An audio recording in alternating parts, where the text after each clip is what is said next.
السلام علیکم ورحمۃ اللہ وبرکاتہ۔ تمام تعریفیں اس رب العالمین کے لیے ہیں جس نے ہمیں ایمان کی روشنی عطا فرمائی اور اپنے فضل و کرم سے ہمیں صراط مستقیم دکھایا۔ آج ہم آپ کو ایک ایسے حیرت انگیز اور ایمان افروز واقعے کی طرف لے کر جا رہے ہیں جو ایک نو مسلم کی کرامت سے متعلق ہے۔ یہ واقعہ اس بات کی دلیل ہے کہ جب دل میں ایمان کی سچی روشنی جاگ اٹھے تو اللہ تعالیٰ اپنے بندوں پر کیسے خاص رحمتوں کے دروازے کھولتا ہے۔ یہ ایک ایسا قصہ ہے جس میں ایک نئے مسلمان نے خدا کی معرفت پانے کے بعد ایسی کرامت دکھائی کہ دیکھنے والوں کے دل دہل گئے اور ایمان کی قوت کو محسوس کیے بغیر نہ رہ سکے۔ یہ واقعہ نہ صرف ہمارے ایمان کو تازگی بخشے گا بلکہ ہمیں اپنی زندگی میں اللہ کی قربت حاصل کرنے کا درس بھی دے گا۔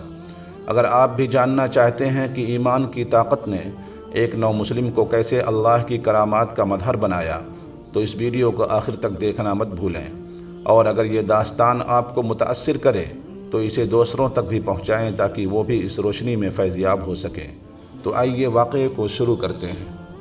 شیخ عبدالواحد ابن زید رحمۃ اللہ علیہ فرماتے ہیں کہ ایک مرتبہ میں جہاز میں سوار تھا۔ تلاطم امواج سے جہاز ایک جزیرے میں جا پہنچا۔ اس جزیرہ میں ہم نے دیکھا کہ ایک شخص ایک بت کی پرستش کر رہا ہے۔ ہم نے اس سے دریافت کیا کہ تو کس کی عبادت کرتا ہے؟ اس نے بت کی طرف اشارہ کیا۔ ہم نے کہا یہ تیرا معبود و خالق نہیں بلکہ خود دوسرے کا مخلوق ہے، اور ہمارا معبود وہ ہے جس نے اسے اور سب چیزوں کو پیدا کیا ہے۔ اس بت پرست نے دریافت کیا کہ بتاؤ تم کس کی عبادت کرتے ہو؟ ہم نے جواب دیا کہ ہم اس پاک ذات کی عبادت کرتے ہیں جس کا آسمان میں عرش ہے اور زمین میں اس کی داروگیر ہے، اور زندہ اور مردوں میں اس کی تقدیر جاری ہے۔ اس کے نام پاک میں اس کی عظمت اور بڑائی نہایت بڑی ہے۔ اس نے پوچھا تمہیں یہ باتیں کس طرح معلوم ہوئی؟ ہم نے کہا اس بادشاہ حقیقی نے ہمارے پاس ایک سچے رسول کو بھیجا، ہمیں ہدایت کی۔ پھر اس نے پوچھا کہ وہ رسول کون ہے اور وہ کہاں ہیں؟ ہم نے جواب دیا کہ جس کام کے لیے خدا نے انہیں بھیجا تھا جب وہ پورا کر چکے تو اس نے انہیں اپنے پاس بلا لیا۔ اس نے کہا رسول خدا نے تمہارے پاس اپنی کیا نشانی چھوڑی ہے؟ ہم نے کہا اللہ کی کتاب۔ کہا مجھے دکھاؤ۔ ہم اس کے پاس قرآن شریف لے گئے۔ اس نے کہا میں تو جانتا نہیں، تم پڑھ کر سناؤ۔ ہم نے اسے ایک سورت پڑھ کر سنائی۔ وہ سن کر روتا رہا اور کہنے لگا جس کا یہ کلام ہے اس کا حکم تو دل و جان سے ماننا چاہیے اور کسی طرح اس کی نافرمانی نہ کرنی چاہیے۔ پھر وہ مسلمان ہو گیا۔ ہم نے اسے دین کے کچھ احکام اور چند صورتیں سکھائیں۔ جب رات ہوئی اور ہم سب اپنے اپنے بچھونوں پر لیٹ رہے، وہ بولا بھائیو، یہ معبود جس کا تم نے مجھے پتہ اور صفات بتائیں وہ سوتا بھی ہے؟ ہم نے کہا وہ سونے سے پاک ہے، وہ ہمیشہ زندہ قائم ہے۔ اس نے کہا تم کیسے برے بندے ہو کہ تمہارا مولا نہیں سوتا اور تم سوتے ہو؟ اس کی یہ باتیں سن کر ہمیں بڑی حیرت ہوئی۔ مختصر یہ کہ ہم وہاں چند روز رہے۔ جب وہاں سے کوچ کا ارادہ ہوا اس نے کہا بھائیو مجھے بھی ساتھ لے چلو۔ ہم نے قبول کر لیا۔ چلتے چلتے ہم ابدان پہنچے۔ میں نے اپنے یاروں سے کہا کہ یہ ابھی مسلمان ہوا ہے، اس کی کچھ مدد کرنی چاہیے۔ ہم سب نے چند درہم جمع کر کے اسے دیے اور کہا کہ اسے اپنے خرچ میں لانا۔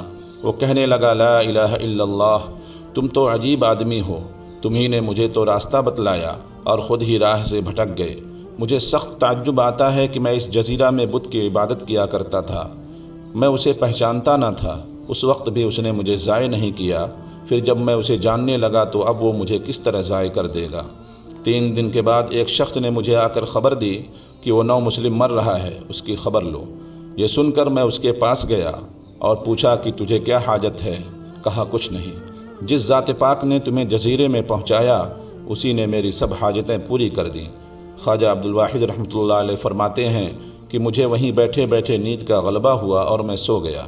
کیا دیکھتا ہوں کہ ایک سرسبز باغ ہے، اس میں ایک قبہ ہے اور ایک مکلف تخت بچھا ہوا ہے، اس پر ایک نہایت حسین نو عمر عورت جلوہ افروز ہے، کہتی ہے خدا کے لیے اس نو مسلم کو جلدی بھیجو، مجھے اس کی جدائی میں بڑی بے قراری اور بے صبری ہے۔ اتنے میں میری آنکھ کھلی تو دیکھا وہ سفر آخرت کر چکا تھا۔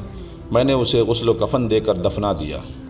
جب رات ہوئی تو خواب میں وہی قبہ اور باغ اور تخت پر وہی عورت، اور پہلو میں اس نو مسلم کو دیکھا کہ وہ یہ آیت پڑھ رہا ہے وَالْمَلَائِكَةُ يَدْخُلُونَ عَلَيْهِم مِّن كُلِّ بَابٍ سَلَامٌ عَلَيْكُمْ بِمَا صَبَرْتُمْ فَنِعْمَ عُقْبَى الدَّارِ، اور فرشتے ان پر یہ کہتے ہوئے ہر دروازے سے آئیں گے کہ سلامتی ہے تم پر، بس کیا اچھا بدلہ ہے آخرت کا۔ معزز سامعین، سچ ہے کہ جب اللہ کی ذات پر صحیح یقین کامل ہو جائے تو دونوں جہانوں کی کامیابیاں مل جائیں۔ دعا ہے کہ اللہ تعالی ہم سب کو اس واقعے سے سبق حاصل کر کے اپنے یقین کو مضبوط کرنے کی توفیق عطا فرمائے۔ آمین یا رب العالمین۔